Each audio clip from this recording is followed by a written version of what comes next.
All right, be careful what you say now. All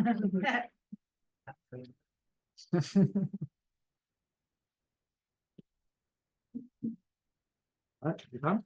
Yeah. It is 9 o'clock. 9 o'clock. All right, let's get started. So welcome, everybody. You are a collection of incoming ninth graders. Every other year, we've done this. It's been mixed grades, but we have not yet made any offers to anyone in other grades, which actually is a really good thing for our school. That means that people are not leaving, and we are thinking that there's only going to be a few spots available in the other grades once we figure out who's actually is leaving our school. So everyone who's been offered a spot has been offered a spot for ninth grade. There are 69 of you at the moment. 70 is what the incoming class is going to be. And we'll probably bring that number up to 75 with the expectation that a few will drop off during the summer. So we're a pretty small school, 70 students in ninth grade. Next year, we're going to also do 70 students in 10th grade. And then we allow there to be a little bit of attrition. So 65 and then 60 is what our senior class is expected to be. Were you? I promise you, I was about to do that.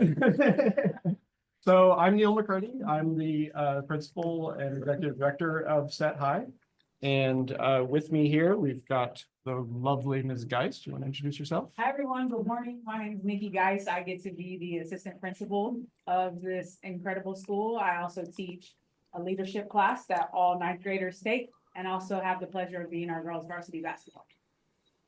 And then back there, we have Ms. Carrie Heath. You want to introduce yourself? Probably already know her. I'm Carrie. I am the site manager, so you probably have been emailing me at some point, where I gave you a tour. I deal with everything from marketing and enrollment and also the registrar, to also then all the office inside.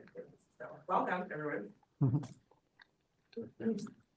So I want to start today by acknowledging something that just happened to us yesterday. Some of you may know this. So we unfortunately just lost a student yesterday. She passed away after a long battle with cancer and the ongoing complications. And so this has been a pretty traumatic time for us as a school and for us as a staff. And so I want to, it doesn't feel right to just like plow right into the very next thing without acknowledging this loss. And so yeah, I guess actually let's just take actually maybe that won't work. Okay. People are gonna be coming in. I was gonna try to do a moment of silence. But anyway, just wanted to acknowledge that, and I think it's a good way to highlight what makes our school special. So yesterday, so one of the things that we've been planning for the couple of weeks leading up to this, when we knew that things were not going well for the student, she's a senior. We wanted to make sure that she had a special graduation ceremony. And so the staff were prepared to go do a graduation ceremony for her in the hospital. Our graduations are already extremely personal. That's one of the cool things about having a small school. Every student gets about 2 or 3 minutes dedicated to them on stage with one of our faculty members personally graduating them and saying a few words about them. And so we had it all planned. We had Ms. Kozik was the teacher that was chosen by this student. So she wrote up a beautiful speech for Anaya. And our plan was to do this on the weekend and to have all of the staff there and a few of her close friends to give her a beautiful graduation ceremony. Things went downhill very quickly and unexpectedly. And so yesterday, we had a small group of students and faculty who rushed down to the hospital to give her a graduation ceremony. And unfortunately, we were a couple minutes late. And so she missed it, but we were there for the family, which was beautiful and amazing, and allowed our students to say goodbye. And I think it was exactly the right thing that needed to happen. So the point of the story is to tell you that our school is about community. Our school is about the relationships between the staff and the students. The fact that we had so many staff members willing and wanting to do the special ceremony for a student down at the hospital. The fact that the staff rallied when half of us were gone yesterday in the middle of the school day, the other half rallied and stayed here and helped support the students who were here. And it's so super important to have a community like that, to have students who trust the staff, and to have, frankly, staff who trust the students. I had zero worries about leaving the school yesterday, knowing that the students were going to rise up,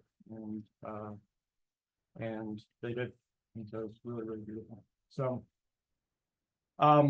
that's all I want to say about that. This is not supposed to be a downer. So this is supposed to be welcoming you to set, but I just felt like I had to acknowledge kind of the reality that we're dealing with right here at the moment. So the purpose of today is to answer your final questions, to give you guys a chance to kind of connect with one another.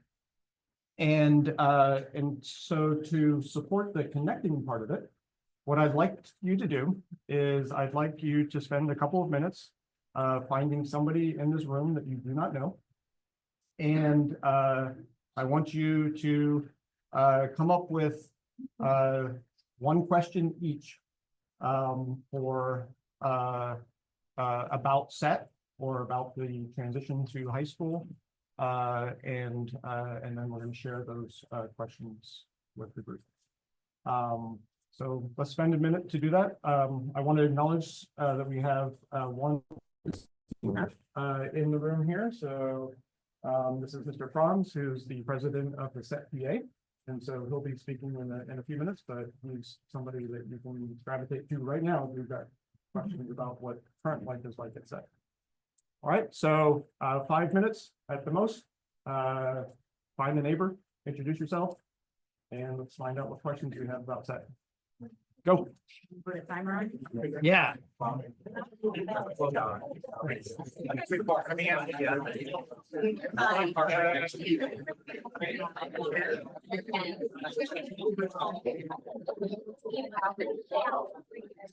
am Marcos. And I have 13. And I have 14, not 13, 14. And I'm so excited to enroll at SET. I'm so excited.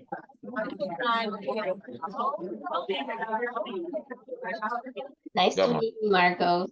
Yes.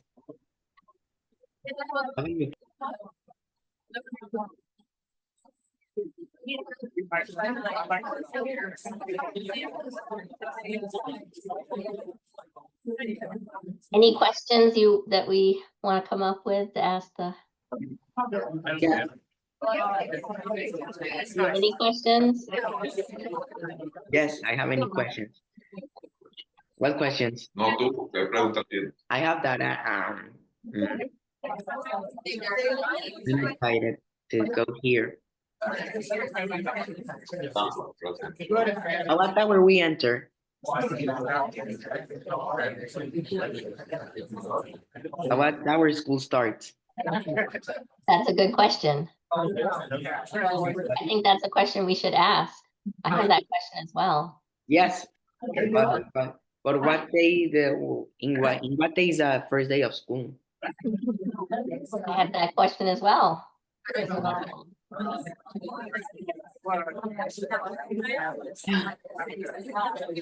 a good question we can ask. Yes.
So when I took to there.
All right, 10-second warning.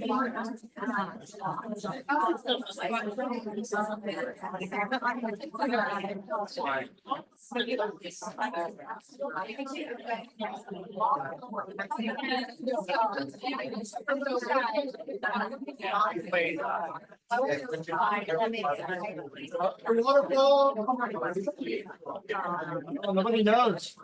What sound is the waterfall make? It's so funny how that still works. I know. We can calm the whole school down just for saying waterfall. It's awesome. All right, so now that you guys have had all your questions answered and you've met each other, we're done.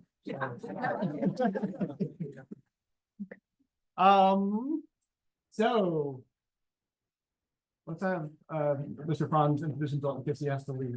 Thank you so much. We do that to stay for the entire time.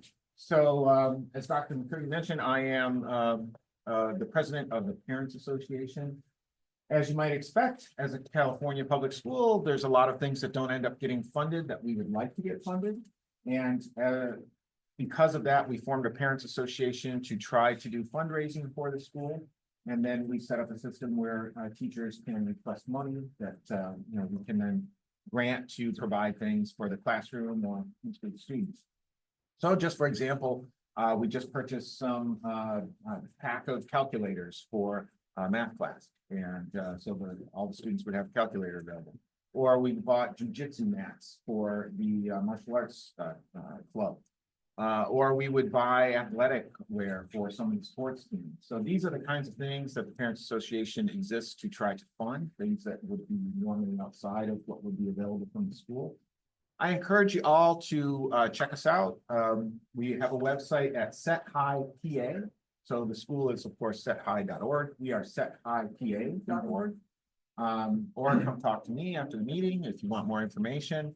We are looking for two things. Number one, we enjoy your financial support. Please donate to the school or buy merch from us. We sell shirts and hats and things like that. Or come to our fundraiser. We have, for example, our spring fundraiser is a major event for us. It's happening coincidentally tomorrow. We will be at the Belly Up Tavern in Solana Beach, which is an awesome venue. It'll be a wonderful evening with food and auctions and lots of fun activities, good opportunity to meet other parents. That's the spring soiree. Information is on the website. Again, unfortunately, it's tomorrow, so short notice for new parents. If you wanted to try and come, I bet you could. Outside of that, we're looking for parents who want to get involved on the actual Parents Association. So I'm the president, but we have a board of about, I don't know, 5 or 6 people that, we can get together to vote on the stuff that we donate to and plan fundraising events and things like that. A lot of committees that get involved to do major events like the spring fundraiser. We're looking for volunteers. And we have open seats on the board right now. We'll be looking for more people to replace some of our board members whose children are seniors and are graduating next year. So they're leaving the board. My son is a junior. I was in your spot about 3 years ago. It's been a wonderful 3 years, and I hope you have as much enjoyment on this journey as we did. But I will be here for another year, but I won't, I need to be handing off the presidency to somebody else. We also have, of course, a secretary, a treasurer, and folks on various committees. So please, please, please join us for meetings. We meet once a month, very easy job. And consider stepping up and taking a position on the set EA. It's also a great way to get to know some of the teachers in the school. And you'll have a relationship, helping to supply their classrooms and things like that. So it's another good way to get to know some of the teachers of the campus. Questions about the PA? Oh, yeah, go ahead. Is it? I'm assuming an EA, not a big one. Yeah, so apparently, and I'm not fully up on this, but Parent Teacher Association is a trademarked term. And so we can't technically call ourselves that, but we function much like what you would expect from a PTA organization. So yeah, we're Parents Association. We are a nonprofit, so any donations that we make, we can write off as a tax deduction. So one of the fun things that we get to do is maintain our nonprofit status, and so that's why we have officers and whatnot to try and take care of that paperwork. Okay, so thank you so much. Thank you. The PA is amazing. The staff all love them. We get lots and lots of funding from them and lots of support.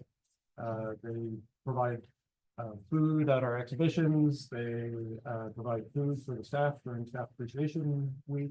So yeah, we have a lot of love for the set PA. And one of the things that I'm most proud of is the transparency with which the school operates and the separation between the school and the PA. So we give the PA complete autonomy, and that gives ownership to the PA, which is really cool. All right, so let's start off with some questions. What are you guys anxious about, nervous about, excited about? What did you learn from your neighbor about things that they're anxious about? Anyone brave enough to start? Yeah. I'm curious how the first week of school works with the freshman taking over. Yeah. I'm just curious about that. Yeah, so in case you're not aware of this, in the first week of school, we want to make sure that the 9th grade class and all of the other new students who might be joining us in other classes feel connected with each other and with the school. And so one of the things that we do is we do a freshman retreat where the students basically take over the school. So this will happen probably on a Thursday, I think is when we normally do it. Yeah, Thursday to Friday. So on the first week of school, on the Thursday, the ninth graders will spend the night here. And by Friday morning, the ninth grade class is solidified. They're all best friends, and we have an awesome year from that point on. So if you are a ninth grader in the room right now, or an eighth grader, going to be a ninth grader, might as well call you ninth graders, you're already there. You are going to be super nervous, and you're going to not want to go. And I promise you that this will be one of the best experiences of your life. So go. Will there be coffee? If you want there to be coffee, I'll make sure there's coffee. If that's going to be the make or break for you, I'll make sure there's coffee. We usually tend not to caffeinate students. But definitely we provide breakfast in the morning. Sometimes I cook, but usually by that point there's some ninth graders who are super gung ho and they want to cook for their peers, and so they wind up cooking the pancakes and whatever else we're cooking. The rest of the students on that Friday, so they have their own retreats. So that means they're not going to be here on school. So when we wake up on Friday morning, nobody comes into school, and so the ninth graders actually own the school for a little bit. And we do scavenger hunts and things like that. It's good to kind of make them feel comfortable. Usually that chalk wall over there becomes some freshman statement to the rest of the students. And they basically own the school for that one day. Just kind of it. Any other questions? Yes, ma'am. Oh, sorry. What was that? Volleyball team, yes. So we have volleyball, boys volleyball going right now. And I'm not sure how they did this last week. I think they had a game on Thursday. This week has been a little bit of a blur. Yeah. They played Yeah. a lot of away games. Next Yeah. week they have senior nights on Wednesday. Yeah. So So boys volleyball, they're doing really well. We're expecting them to make it to the playoffs this year. And then girls volleyball should have done really well. And for some reason, I think they just barely made playoffs or didn't make playoffs. I can't remember what that situation they was. made playoffs and I went to that. Oh, and then they first round lost. game, Yeah, and yeah. They could have won, yeah. But since we're talking about sports, good time to get Miss Geis. Ah. He tells me I need to get over it. So now he's telling me I have to talk about it. But just because there was a question about sports, so for being a small school, we actually have a really fantastic sports program. Hi. So we are able to field teams in a lot of different sports. So the first season that comes up, we have girls volleyball and cross country and flag football. And then in the winter, the best time of year, we have girls and boys basketball. And then in the spring right now, what we have going on is boys volleyball and track and field. Side note, when you walked in, you may have seen a CIF championship banner. You may have seen that. So that was our school's very first CIF championship. And I had the honor of coaching this incredible team of girls, and it was quite the journey. So for us being a small school, we are able to have, like for our boys volleyball, for example, we have JV and varsity. Same thing for girls volleyball. Volleyball is very popular at our school. And we oftentimes have teams that other schools our size or even bigger than us don't have. So it's really cool. I grew up playing sports, and so it's awesome for us to have a cool sports program. It's not like why students come to our school, but what's cool about it is a lot of times I have girls specifically on the girls basketball team that have never played basketball before, and they end up loving it and wanting to play. It was kind of interesting because since we won, I've had a few other girls who already at this school are like, oh, I'm going to play next year. I was like, oh, now you want to play. Now that you saw us win a championship, you want to be on the team. But what I love most is just about sports is what it teaches and what it allows me to teach about life through a sport. So it's incredible. And I've gotten the opportunity to see our sports program really extend and flourish. And so it's really, really fun to watch. So even if you've never played, I highly recommend, you getting involved. That'll be a big thing, a part of your high school time is like how involved you decide to be and what goes on this campus. Real quick, back to the freshman retreat. So we've had students before that have like maybe gotten sick. I remember this from last year. There was a student who wasn't feeling well and so didn't come to the freshman retreat. And then he remarked to his mom, like, wow, I didn't think I would have missed out on so much, because when he came back from being sick, he recognized like everyone had their groups and everything, and he really did miss out. He wanted to be there. It wasn't, his fault, but that just kind of tells you what happens at that freshman retreat, which is the whole reason why we do it. So like Dr. McCurdy said, you will be nervous, but you know what? Everyone's gonna be, like, literally everybody's in the same exact position as you, and it will be fun and you won't regret it. It'll be a really, really good thing. I'll be there, Dr. McCurdy will be there, some of our freshman advisors and other staff members come through. So it's definitely something you're gonna want to participate in. For sure. Before we go to the next question, so I just wanted to comment on something that Ms. Geis said. So she said has been a journey. That basketball team, as ninth graders, didn't win a game. And it's kind of this core group that played every year. And to see their growth from year to year and to win the ultimate big prize at the end was a true testament to work. Tenacity and grit is one of the key focus areas of our school. So really cool just to see the physical representation of that manifestation of that. The reason I responded to this incredible family back here is because one of their family members is a freshman. Yes, in the middle of the camo. Actually, all three and this one in the pink, those are all basketball players, CIF champions. But Malia, a freshman, debated whether to come out for the team, and she became a very integral part of us being a good team, especially in the championship game. She had to fill in for a senior and Malia had been working her way up to play a lot more. But then a senior went down, her ankle, and Malia stepped up and got some key rebounds and buckets for us that, really fueled our comeback to actually go and win that game. So kind of cool for her to be like, I don't know if I want to play, and then end up having such an important part. So that's why I'm saying, give it a shot. Take a risk. That's how really cool things happen, for sure. Magic happens outside of our comfort zone. And so she stepped out of it, and it was a incredible moment to watch her understand and see what she could actually do that she didn't know she could do. And it was super, super important for the team. So get involved. If sports is not your thing, that's okay. But intentionally get involved in your high school career, and it'll be an incredible thing for you. So answer your question one sec. So one of the things that Ms. Geis just alluded to is uncertainty as opportunity. And so I just want to quickly point out the 5 things that we really want our students to do. So we say that we set up our students for success. So social responsibility, effective leadership, tenacity, and grit. So that's the one that we just hit. And then uncertainty is opportunity. Take risks. You got to take risks in order to discover the beautiful things in life. And then the last one is passion, purpose, and performance. So what's your question? So my question was about sports.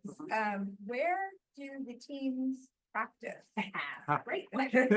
I keep begging Dr. McCurdy for us to find a place that has a gym, but we also really love our school here and the size and everything. But so for football, cross country, track, we have a park right here. For volleyball, basketball, we practice at Innovations. They have been gracious and kind enough to allow us to use their gym for the last few years. And we could not be more grateful for that, because that's our home gym and that's where we get to practice and all of that. So that's where it's fit. Yes.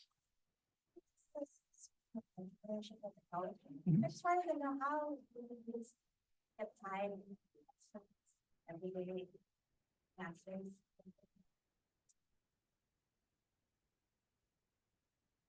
Okay, so I'm pausing here because you may have seen our new logo, which is now SET High School. And so one of the reasons that we are SET High School now, instead of the School for Entrepreneurship and Technology, is, and the reason I'm hesitating is there's some of you who are gonna, what? So nothing's changing. if that's the reason why you chose our school. But what we found whenever we do an info night and we have our name of our school there, and we have kids walk up and they look at Entre and then they turn and they walk away.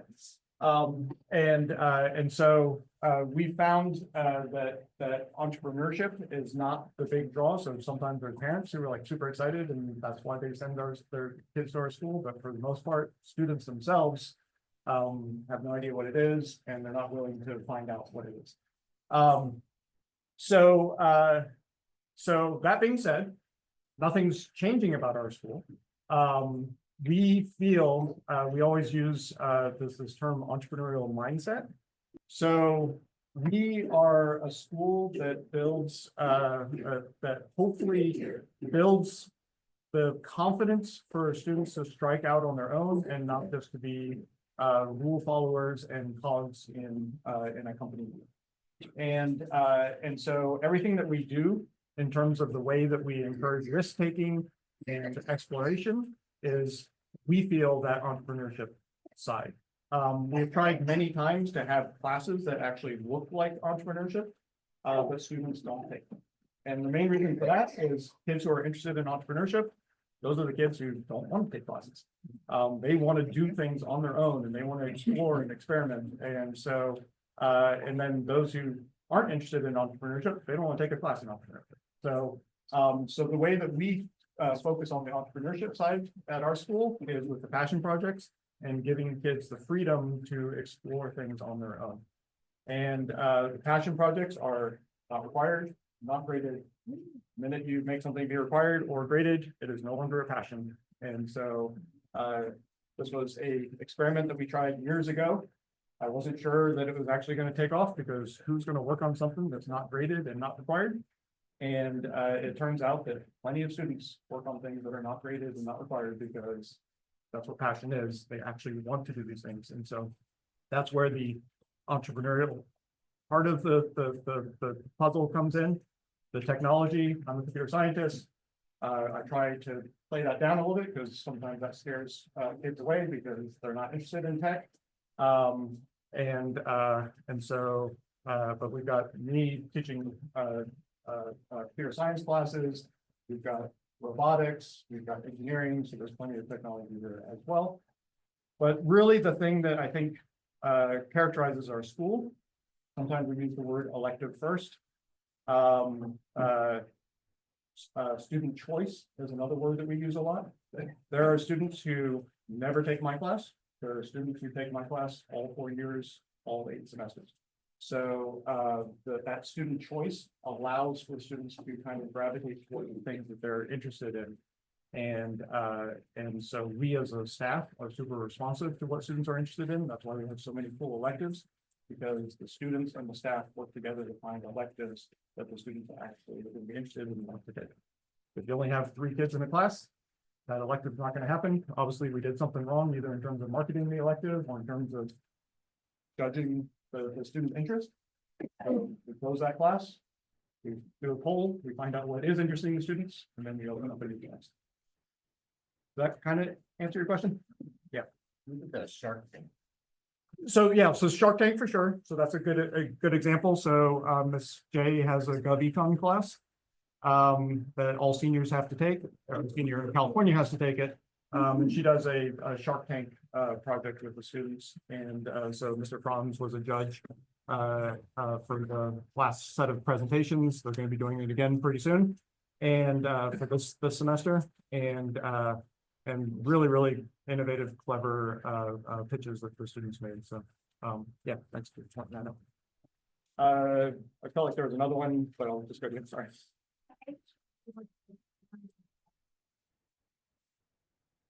So for 9th grade, so for everyone else, in May, they'll be choosing their classes for next year. And for 9th graders and choosing their classes, this is like college, where students actually get to choose their classes. We've got a lot of systems in place now to make sure that they're choosing the right classes. So one of the problems with student choice and all the choices that we give students is if you're not paying attention, then you can discover that senior has never taken like math, right? So so we have to make sure that they're making the correct choices. And so we have computer systems designed that make sure that the students are choosing the classes that they have to take in addition to the ones that they want to take. And so that course selection happens in priority order. So seniors choose first, and then we go all the way down to the ninth graders. And so guess what, guys? You guys are ninth graders.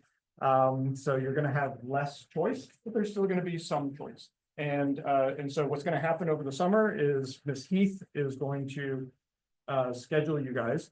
And then she'll probably send out an email when there is choice and say, hey, there's 2 periods here where we're not sure what to put you in. Would you rather have this class or this class? So that'll happen over the summer. So coming into this start of the school year, you'll have your schedules all set. And then one of the beautiful things about our system is that in that first week of school, almost nobody changes their schedules because everyone had the choice of their schedule in the first place, and we have the computer systems making sure that they made the right choices, and so we can start the school year right off the bat without having the kids around. So what about In terms of the scheduling, so still pick, sometimes a support class is the appropriate class, if necessary. And when we say students choose classes, this is students and parents. So the parents also have access to the scheduling, program, and when the window opens for the student, the window opens for the parents as well.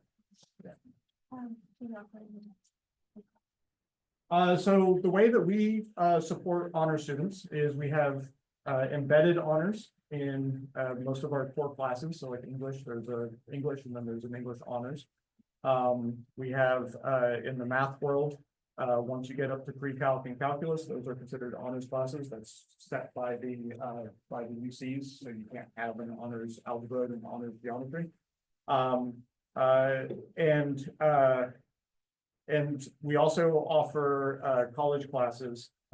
So next year, we're actually going to be trying to have a college class that's actually here on campus, but many of our 11th and 12th graders take college classes either online or they walk to Mesa to take those classes.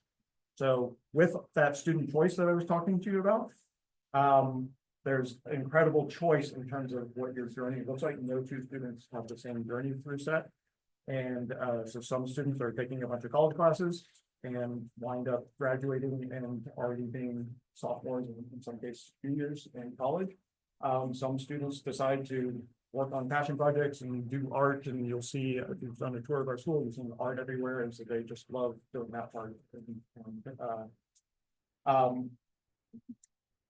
The reason we do not do AP is very prescribed.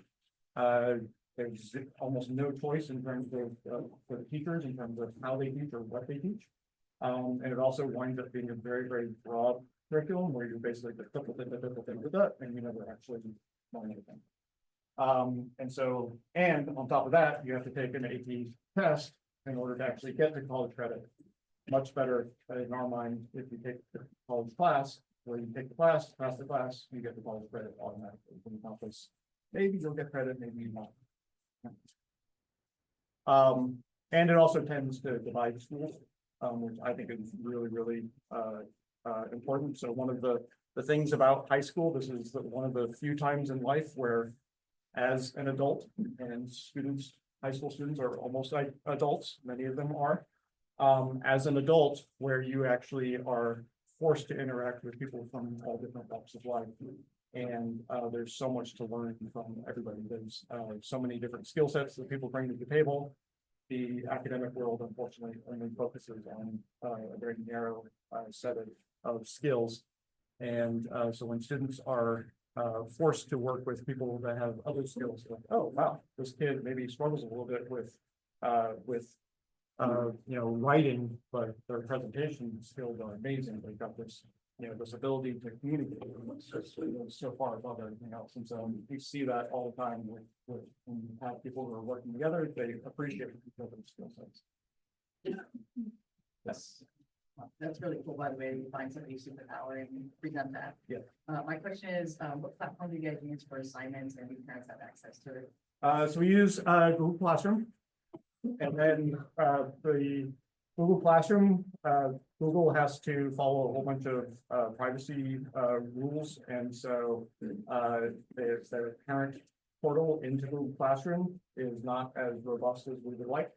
And so the tool that we have that we built in-house takes a snapshot of Google Classroom every night and presents it to the parents. And so you'll see every assignment, you'll see the grade on every assignment, and yeah. And the beautiful thing there is that ultimately our back office, our school information system, SIS, is PowerSchool. And what happens in a lot of schools is because the parent view is in PowerSchool, the teachers have to do double data entry, and so then the grades are not up to date because it's a pain for the teachers to have to put the grade in the classroom because Google Classroom is so amazing for teachers. They have to do this double data entry, and so we only use PowerSchool for the final report card, and so the teachers only have to put that one final day. Yes, ma'am. The final school year calendar, when is that going to be announced? So we have done it, we just haven't published it yet, so it'll be probably next week or the week after. Ms. Heath just reminded me of that, so. That'll be on the school website. Mhm. Okay. Yeah. How long is a school day? 8:30 to 3:30 for ninth graders. And then for 11th and 12th graders, they typically can choose to either not have a first period or not have a fifth period, and so that they can either go from 9:30 to 3:30 or from 8:30 to 2:30, depending on what they choose. Yes. The calendar that's going to be published, is that what the dates of what that we should know about enroll for classes and then stuff for registration? So the enrollment, so you guys as ninth graders, that'll just be, so the system's a little too complicated for us to just say, here, enroll in classes. So, so Ms. Heath will be handholding and doing the schedule with you and for you, so you won't have to worry about that. But we usually don't have those dates locked in, but everything else, like when finals are and when breaks are and all that stuff is on there. So we'll only get information regarding overnight registration for classes and I don't think that has. Yeah, so the actual overnight, so we usually choose that like the week before when the teachers come back. But it's almost like perfect, so the first Thursday of the first week of school. Registration for classes. Yeah, You're gonna get, I personally schedule every single freshman for your first semester. So you will get an email from me that says, hi, this is my proposed schedule for your students. And I'll list it out, and then they'll have a choice, usually one period, sometimes two periods, and they'll have a choice of electives. So you'll look for that email from me over the summer. Okay. Yes. And then, during the tour, they have mentioned that for math and English placements, the students are usually tested or assessed. Mhm. Can you explain that a little bit? Yeah, good. So that's super important. So the one acceleration point for students who are wanting to accelerate, and I want you to listen to this carefully because acceleration isn't always a good thing. The one acceleration point is in ninth grade. Students can take algebra and geometry in the same year. And so sometimes we get students who have they've already taken algebra in 8th grade. And so their teachers are recommending that they jump straight into geometry. At our school, because the acceleration point is that 9th grade where you can take algebra and geometry, that is the correct choice. Because yes, you're retaking algebra, but you're only retaking algebra for half the year. You're still going to wind up in exactly the same point. You're going to be with students who are very good at math. Their class is moving along very quickly.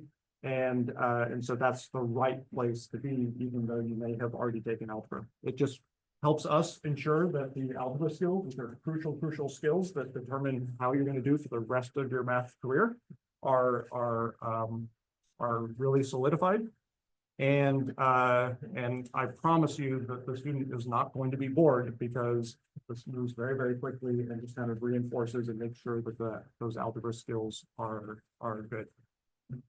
If the student finishes geometry in ninth grade, that means that they're going to take Algebra 2 in 10th grade, pre-calc and calculus in 11th grade.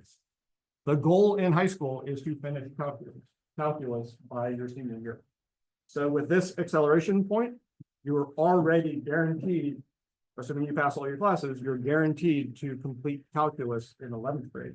So we're already a year ahead by doing that.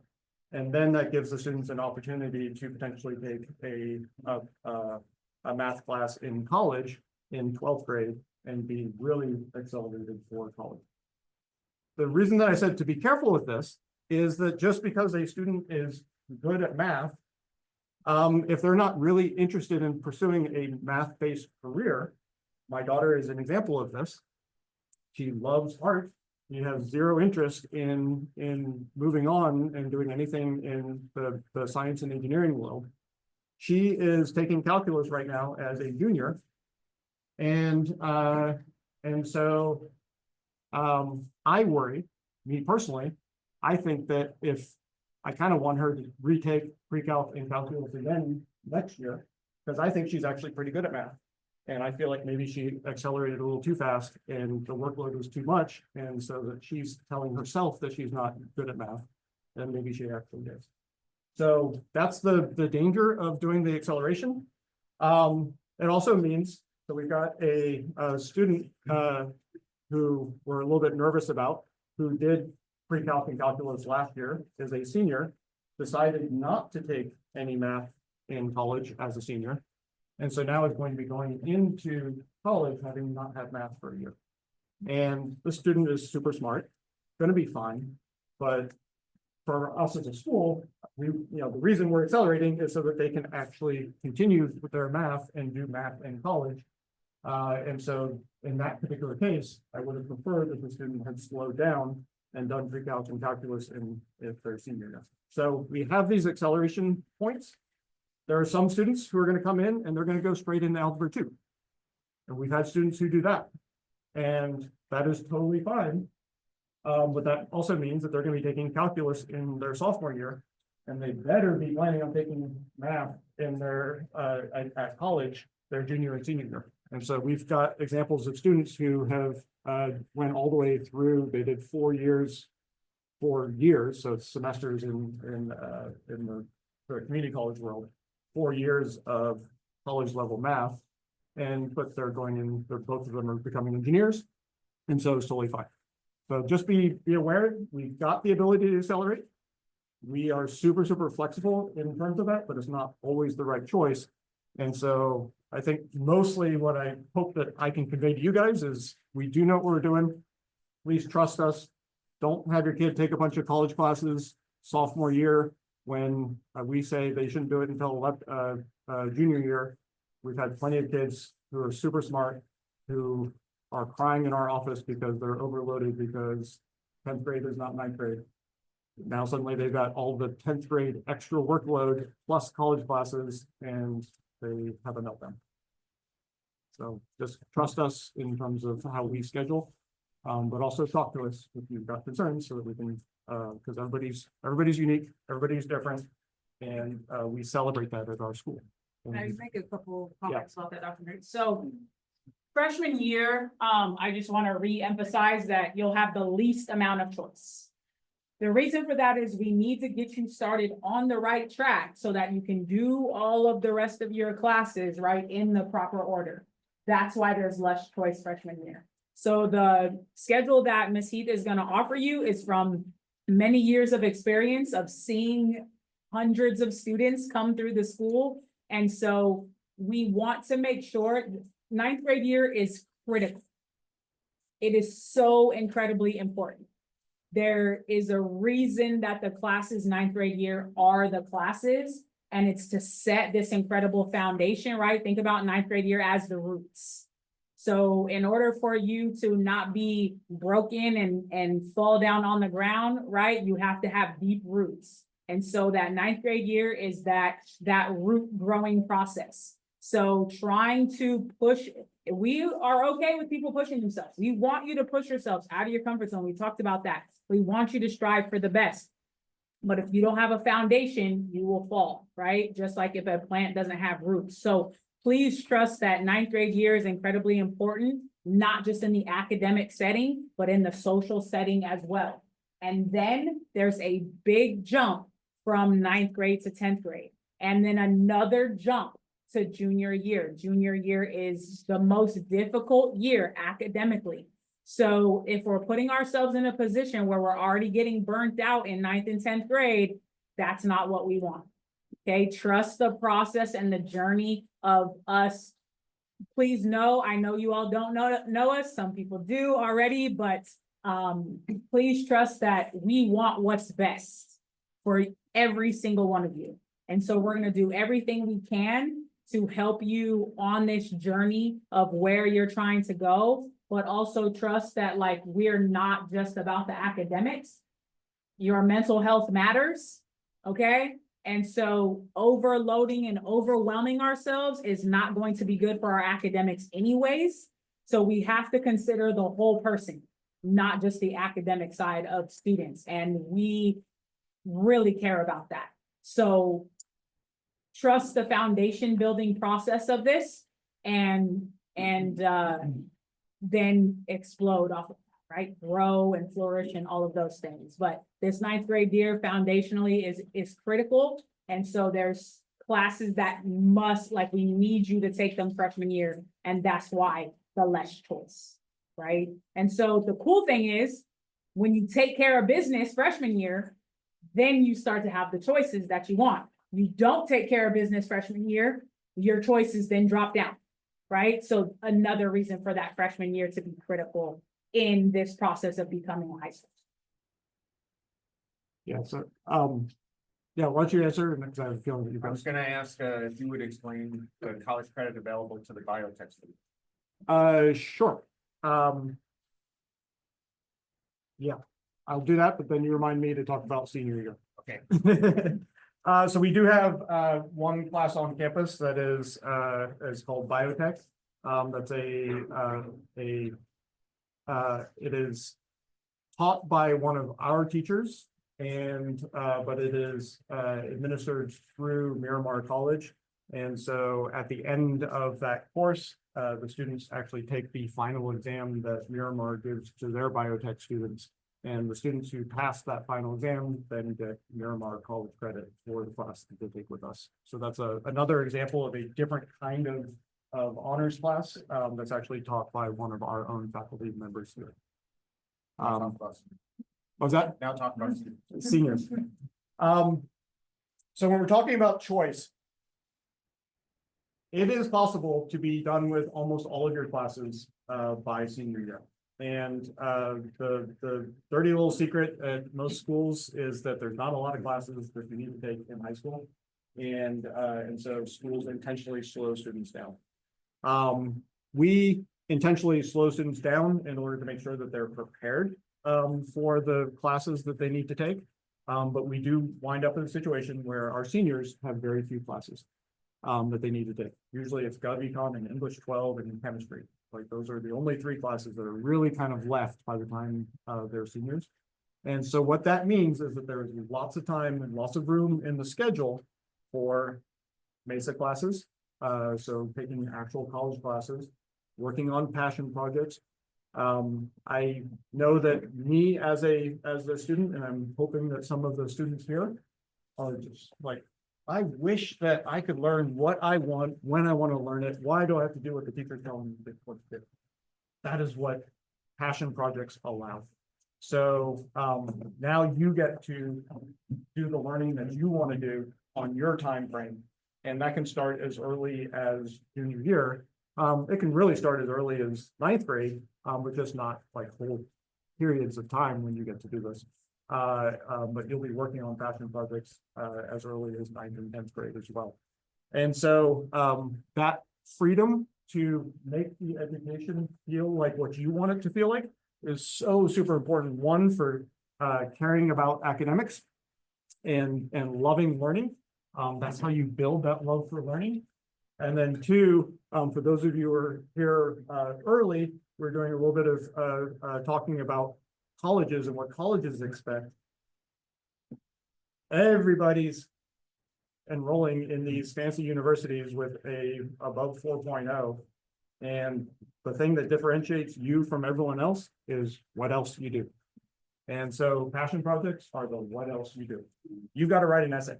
Nobody wants to read an essay about how hard you studied for that calculus final. Nobody wants to read an essay about, you know, wow, I took a lot of classes and I really showed some tenacity and grit by taking all of these classes. No admissions counselor wants to read those essays, and they're seeing 95% of the essays, or that's what it looks like.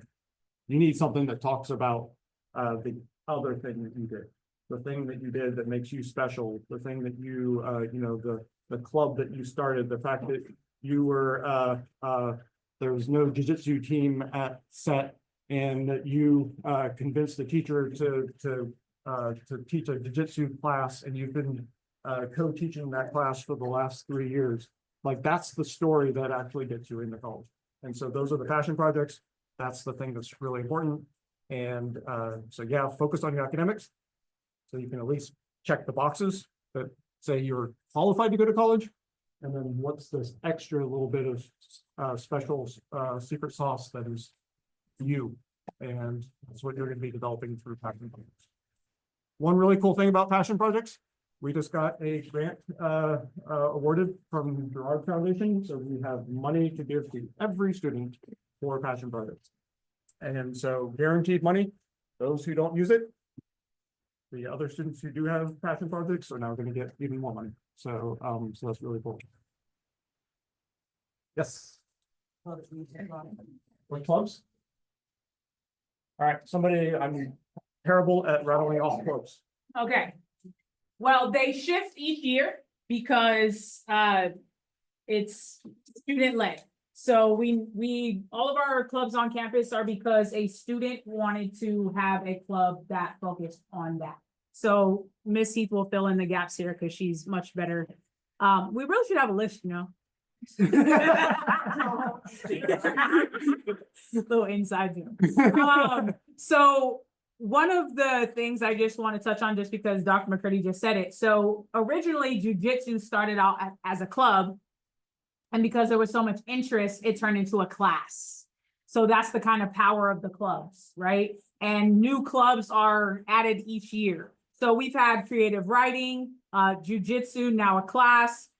We have film clubs started by a student who is very interested in film. So that was really cool. I remember that we showed their short film in an all roar situation. We call our assemblies all roar because we're the lions, roar, all of this, right? So we have those. I know there's been, I don't know if they actually started like a photography club, but we definitely have an increase in some students who are interested in doing photography. So we have that. We have a Jewish club. We have a Bible study club.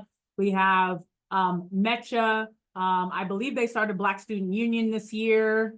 It's Heritage Club. Pick the Gathering Club. Yes. We've had a theater. We've had a D&D before. Oh, see, we just got some responses from people there. Battle bots. Yeah. K-pop club, but like this guy said, everything was very student driven, so the kids all K-pop graduated, but it just kind of went away. So we're gonna start it up again. I was the advisor of that club and I knew nothing about K-pop. It was actually very cool. That one actually started during COVID. Like students were online and they actually met after school and they were teaching me about K-pop. So it's really cool. It's a great way, another great way, right, to get something different on your to write about in your essay and to make you stand out above other people. But if we didn't mention a club that you would want to have, well then cool, start it. Two others Right. that we always have, one is Ignite, which is overseen by Ms. Romero, our school psychologist. It's a peer-to-peer mentoring. It's really cool, both social emotional mentoring and also actual tutoring. And also we have NAMI that comes on campus once a week, a couple times a month or something, but that's more mental health. Yeah. You're up here, can you talk about the leadership class? I sure can. So what's cool about this class is that this is like basically the class of things that I wish I knew when I was in high school. And so Dr. McCurdy and our former assistant principal, Mr. McClendon, who the den is named after, so pretty important guy. They asked me what I would want to teach full time because I was subbing here. And so I said that I would want to teach a personal growth and development class because I realized how important that was. I'm a person that struggled and has struggled my whole life with self-esteem and self-confidence. And it turns out you can actually work on those things. And I thought, well, that's pretty important for high school students, right? Especially during this time of their life. And so we go through things like self-talk. Right now we're in the emotional intelligence unit, which is like honestly my favorite thing to teach because of how important it is for our lives. They start off by doing like an all about me presentation to dig into themselves. So the whole class is based on let's get to know me. It's all about self-awareness, identity, who we are, what we're about, establishing great habits. What are our principles and foundations that we stand on as a person so that we can stand proud in those with our head held high. I talk to them a lot about growth mindset. One of the first assignments we do is talking about the 9 intelligences. And so that students understand that they're smart, that every single person here is smart. And so that's really, really important to us that students understand that you might not be, your favorite subjects might not be English and math. And sometimes that can be a little bit frustrating because school focuses a lot on those core subjects. But we talk about how you could be smart, bodily kinesthetic. That was definitely, people ask me, well, what's your favorite subject in school? I was like, PE. Because school was a struggle for me. So, yeah, that class, it's personal growth and development. That's what it is. So it's a class that is a foundation of our school. It sets the students up to know what's important as they further on in their journey. My job as a leadership teacher is to make sure that everything I teach in that class enables students to not just be successful in that class, but every single class they take at SET, and more importantly, lessons that are necessary for who they become after they leave high school. And just to add to that, that is a required class that all freshmen take. It's a year-long class, and it's in conjunction with strength of mind and body, which will get you your first 2 PE credits. And the reason when we hired Ms. Geis to teach that class, we made that class be a 9th grade class because we knew that we were going to get what we called the Geis effect.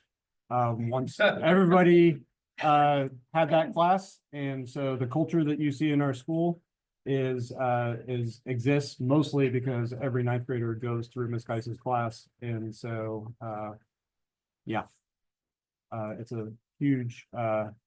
Every time I go and sit in on our class, I feel good. And so I strongly encourage you, if you ever come and pick up your kid early or during 3rd period, watch her class for a little bit, just listening to her for 5 minutes, and you'll be inspired for the rest of the week. People at home are asking them to repeat the question because it's hard to read. Oh yeah, sorry about that. I thought about that a long time ago and never did it. They have a set like laptop, each classroom, kids use that during the classroom and they leave it there, and the next class has laptops in. Is that the same here? Do people bring their own stuff? Yeah, so the question was about laptops and whether there's laptop carts in the classroom. No, we actually give the laptop to the student. The student has a laptop for their time at SET. So it's the student's responsibility to take care of it. If they break it, unfortunately, the parent needs to pay for a replacement. When we give that laptop to the student, the freshman year and the 9th grade year, we expect it to last for 4 years. And you take it home every day that you have it over the summer. So Yeah. Yeah, if you disenroll, then we ask for the laptop. Good. See about how it's monitored, like.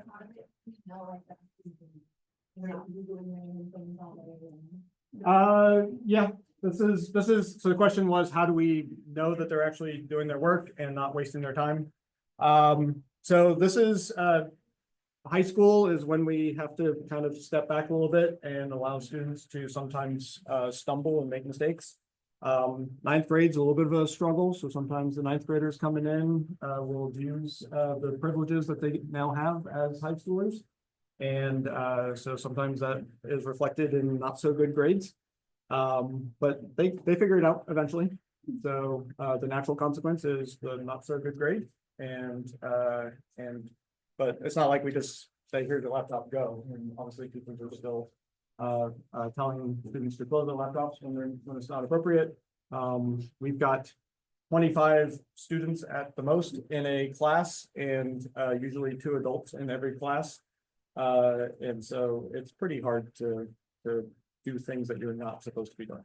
And certain websites are blocked, yes, you know, right way to get around it, but we do put, we have measures in place so that it's not.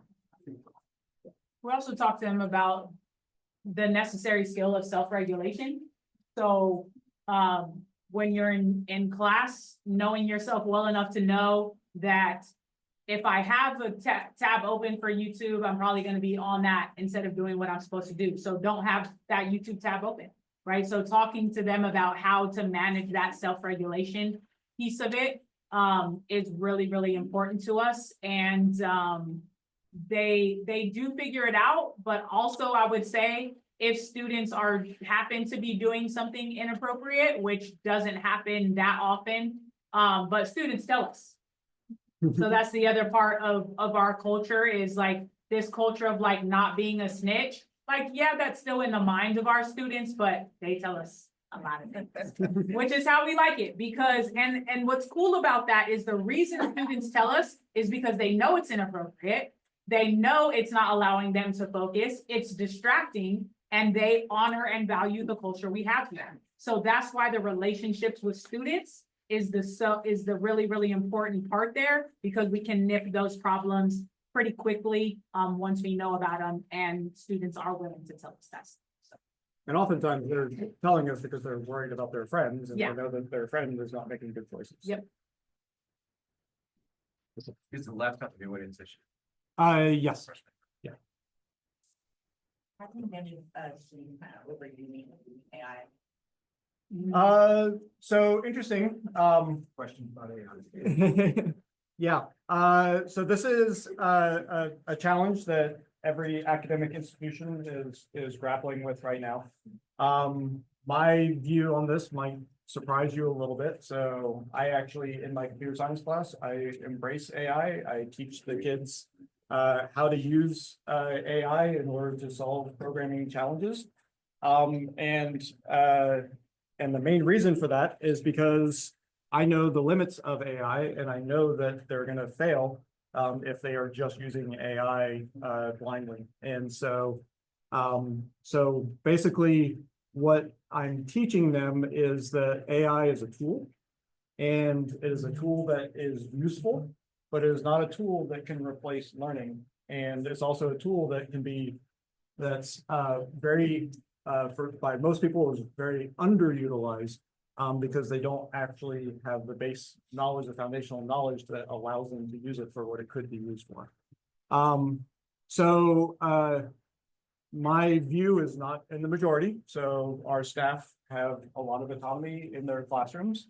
So I actually, because I want my students to use AI, I happen to be a computer scientist. And so we have a version of ChatGPT that is allows us to monitor everything that is being asked on it, and also to lock the students into one particular domain. So the Python question AI chatbot that my students use won't allow them to have their Macbeth essay written for them.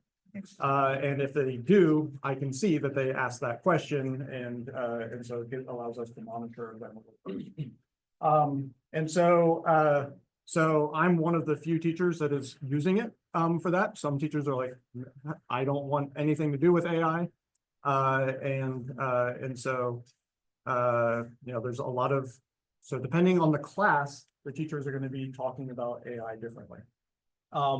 We've got a math teacher who is using a very specific version of an AI chatbot that helps with math. And it's another one where he's able to monitor what the students are actually using it for. And my daughter, the reason she was able to get through her pre-calc and calculus class right now is because she was able to use this tool to help her. I've been really surprised as a parent who actually knows pre-calculus and calculus concepts. I was expecting her to be asking for help all the time. She never asked me because she's got her little chat box that is helping her learn. So yeah, so it's in some cases, it's amazing. Other cases, if students are using it and they're using it as a replacement for learning and a replacement for intelligence, those students are suffering. We've got the very first year that I introduced ChatGPT into my class. I've got a student who has skyrocketed, and this kid is doing stuff as a now junior that I never could have imagined doing as a high schooler myself. And so it's one of those things where if you use it and know how to take advantage of it, it can accelerate your learning. But it can also, for those who are using it to take shortcuts, it can also dramatically hurt. So we're super aware of it. We try our best, and I think probably we're well ahead of most schools just because we talk about it a lot, and I happen to be a computer scientist, so I understand it very well. Quick note on that. So this is another area of where relationships with students really matter, and getting to know our students personally really matters. So students, this is mainly for you. As a teacher, we pay a lot of attention to how you answer questions. And when it comes to how you're assessed, you're not gonna be able to use AI. So what that means is if you're faking the funk along the way, and then you get to a test and you don't know what you're talking about, well, you've just exposed yourself, right? So that's why knowing how to use it as a tool versus replacing your critical thinking skills with it, that's never gonna put you in a place that you wanna be. It just won't. And we're gonna know. So I've had a student all year and I know how he writes. I know how he answers the questions in my class. And then just last week, he answered a question. I was like, this doesn't sound like you at all.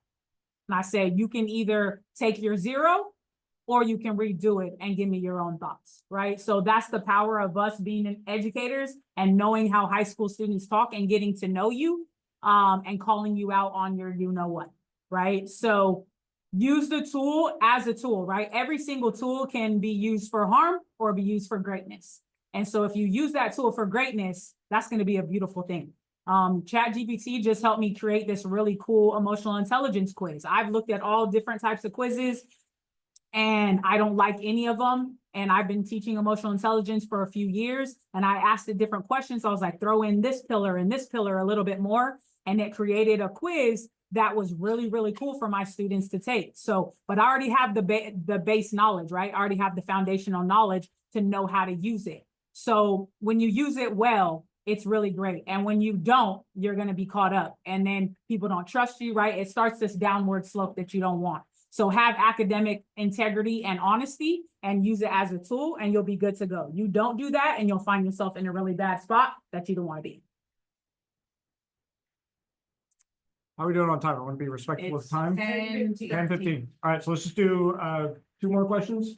And then we're happy to stay here as long as you have, as long as you need to, or as long as we need to do. Yeah.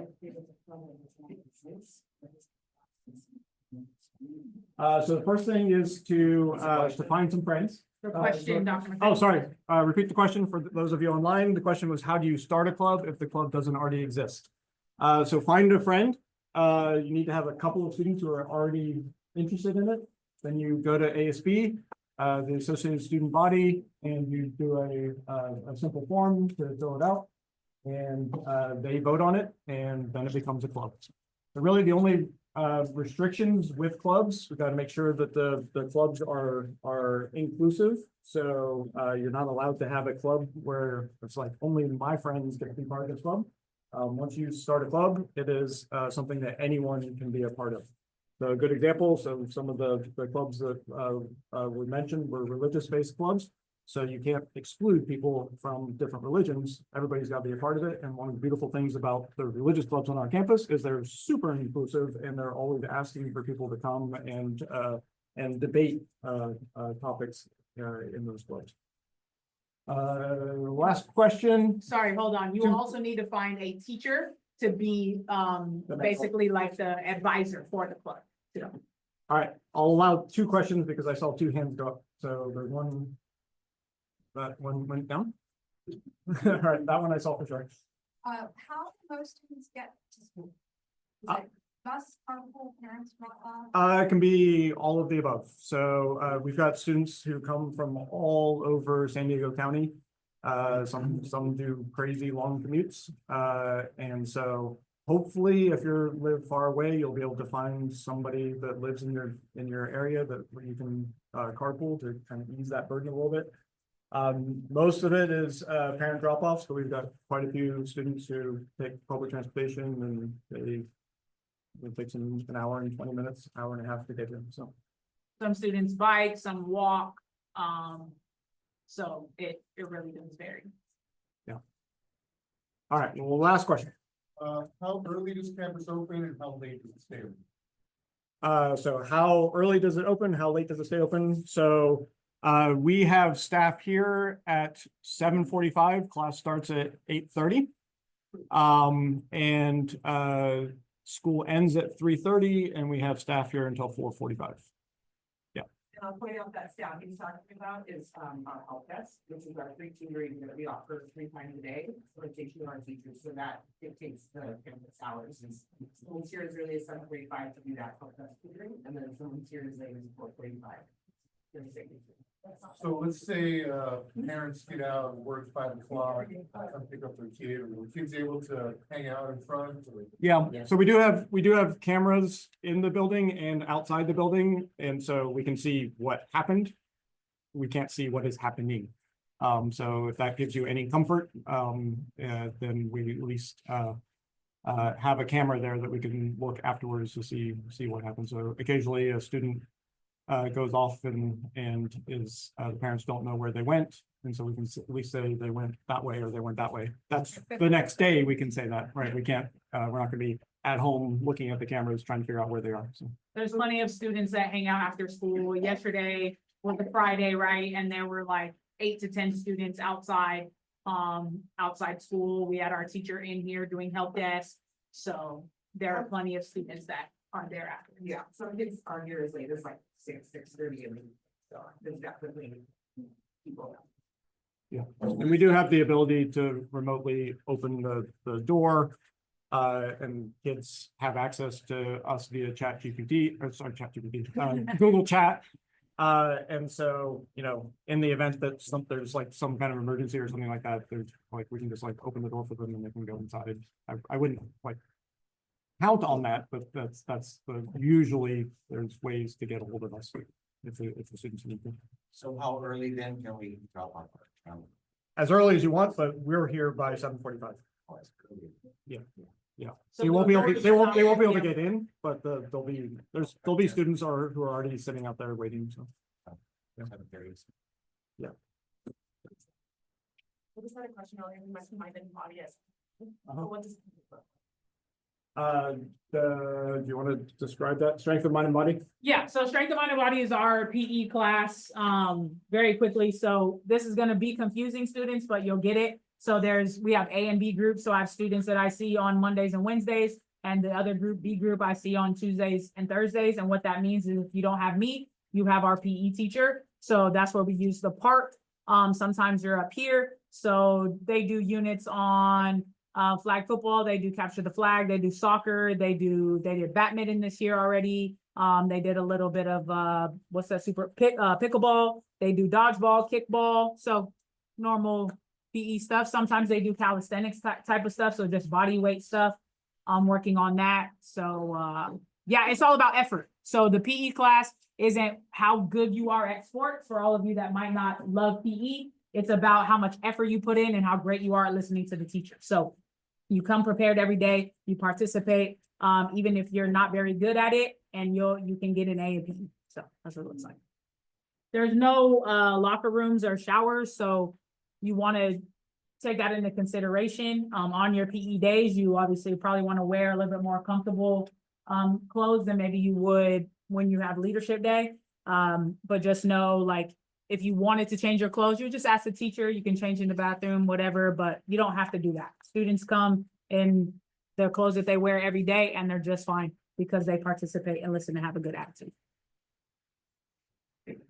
All right, so I think just to, in the interest of respecting all of your guys' time, so you don't feel like you're being rude leaving, you will end the formal part of this. Feel free to stick around and continue to ask your questions if you have any. We'll stop the Zoom here, and so we don't have any private conversations that are being picked up on the camera. Thank you so much for coming. If you have questions throughout the summer, please don't hesitate to ask. Come in, visit us if you'd like. It sometimes gets a little lonely here during the summer. I'm gonna say that. Quiet is good. We have many days. Actually, you know. yeah, it's rarely quiet because one of the cool things about our school, Yeah. we talked about community. Yeah. We've got students who've graduated, students who didn't graduate with us, who left, who come back and visit all the time. And so sometimes it can get kind of annoying where it's just like, we've actually got work to do. And they're like, something thinking they can come talk to us for a few hours. Alrighty, thank you.